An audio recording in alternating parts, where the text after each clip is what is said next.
Պարոն Ղազարյան, նախ առավոտյան հանդիպումը ում հետ էր նախատեսված, ինչու չկայացավ։ Առավոտյան հանդիպումը նախատեսված էր ազգային ժողովի առողջապահության հարցերի հանձնաժողովի հետ, երբ որ ես եկա այստեղ, տեղեկացա, որ ընդունելությունը անցկացրել է հանձնաժողովի նախագահ Արսեն Թորոսյանը,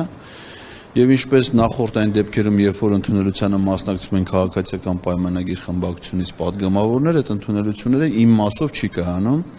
Իսկ ազգային ժողովի պատասխանատու աշխատակիցը նույն բացատրությունը տվեց, որ պարոն Թորոսյանը հրաժարվում է միայն ձեզ ընդունելության արժանացնելուց։ Ընդունարանում կային այլ քաղաքացիներ, որոնք հրավիրվեցին ընդունելության։ Սա ըստ էության Արսեն Թորոսյանի կողմից երկրորդ նման դեպքն է, դրսևորումն է, որովհետև եթե հիշում եք, նա իմ կողմից падգամավորներին հասցեագրված, այդ թվում իրեն հասցեագրված նամակը հենց այդ բովանդակությամբ հրապարակային կերպով պատռել է եւ ծանոթանալը, որ նա քաղաքացու ստացված նամակը ինչի մասին է,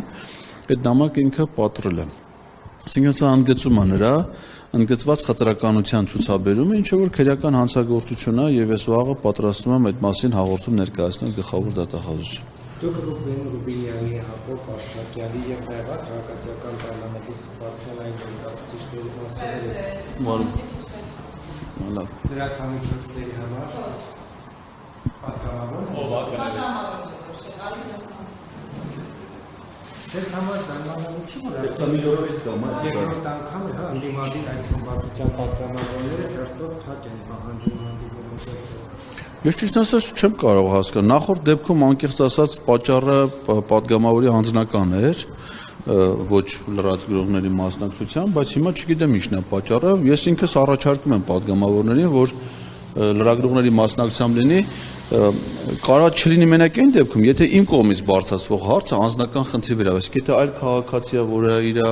անձնական հարցերի վերաբերյալ բարձրացնում է, նա կարող չուզենա, բայց իմ պարագայում հակառակն է, ես ինքս եմ խնդրում, որ լրատվամիջոցների ներկայությամբ էլի եւ չեմ հասկանում, թե պատգամավորները ինչի պիտի դեմ լինեն բաց խոսակցությանը, առավել ևս, որ խնդիրը հանրային հետաքրքրության հարց է։ Անկեղծ ասած, ես էլ կմիշնորհեմ հիմա Տիկի Մանուկյանին։ Դա խնայեք ես վերջում եմ